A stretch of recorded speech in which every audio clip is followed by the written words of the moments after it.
ভারতের বিপক্ষে টি-20 সিরিজ সামনে রেখে আজ অনুশীলন করছে সাদা বলের ক্রিকেটাররা। এই মুহূর্তে মিরপুরে আছেন রিপোর্টার মাকসুম আলম খান। সবশেষ খবর জানতে সরাসরি চলে যাচ্ছি তার কাছে। মাকসুম।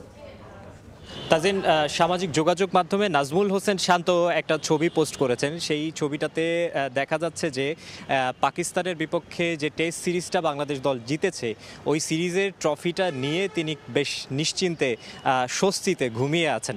এটা একটা ট্রেন্ড হয়ে গেছে। আমরা 2022 ফুটবল ওয়ার্ল্ড কাপে দেখেছিলাম লিওনেল মেসি বিশ্বকাপ জেতার পর এরকম একটা ছবি পোস্ট করেছিলেন তিনি। এরপর কিছুদিন আগে বাংলাদেশ দল যে সাফ অনূর্ধ্ব 20 চ্যাম্পিয়নশিপে চ্যাম্পিয়ন হয়ে দেশে ফিরলো, সেই সময় আমরা মিরাজুলেরও একটা ছবি দেখেছিলাম। ওইরকম এই ট্রফি জেতার পর একটা নিশ্চিন্ত মনে থাকা বা স্বস্তিতে থাকা, এটা যেন একটা ট্রেন্ড হয়ে গেছে। বাংলাদেশের ক্রিকেটার, বাংলাদেশের স্পোর্টস পার্সনরা এখন এটা বেশ ফলো করছেন। সামাজিক যোগাযোগ মাধ্যমে বলা যায় এটা ট্রেন্ডিং।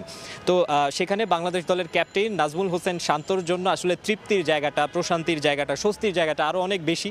কেননা এই সিরিজটার আগে আমি মোটামুটি নিশ্চিতভাবেই বলতে পারি বাংলাদেশের ক্রিকেট সংশ্লিষ্ট যারা আছেন, কোচ যারা আছেন, ক্রিকেট যারা আছেন, যারা ভক্ত আছেন, কেউই আসলে এক্সপেক্ট করেননি যে বাংলাদেশ দল পাকিস্তানে এইভাবে এত ডমিনেট করে জিতবে এবং সেখানে পাকিস্তানকে তাদের মাটিতে হোয়াইট ওয়াশ করে দিয়ে আসবে। এটা আসলে বাংলাদেশের কোনো ক্রিকেট সংশ্লিষ্টই আসলে সেইভাবে মনে করেনি, ধারণা করেনি। কিন্তু শেষ পর্যন্ত প্রথমবারের মতো পাকিস্তানের বিপক্ষে টেস্টও তারা জিতলো এবং সেটাও জিতলো 2 ম্যাচের সিরিজ হোয়াইট ওয়াশ করে। এবং সেখানে সবগুলো ডিপার্টমেন্টে যদি আপনি খেয়াল করেন, বোলিং বলেন, বাংলাদেশের পেস বোলিং নিয়ে দীর্ঘ সময় কথা হতো, সেই পেস বোলিংয়ে ভালো করেছে বাংলাদেশ। ব্যাটিং, বোলিং, সেশন ময়েস সবখানে আসলে ভালো করেছে। এরপর তারপরেও এই স্বস্তির জায়গাটা বা এই আনন্দটা খুব বেশি দিন বাংলাদেশের আসলে মানে এই স্বস্তিটা নিয়ে থাকার সুযোগ নেই। কারণ 15 দিন পরেই বাংলাদেশের আসলে আরও একটা সিরিজ শুরু হয়ে যাচ্ছে, সেটাও টেস্ট চ্যাম্পিয়নশিপের অংশ।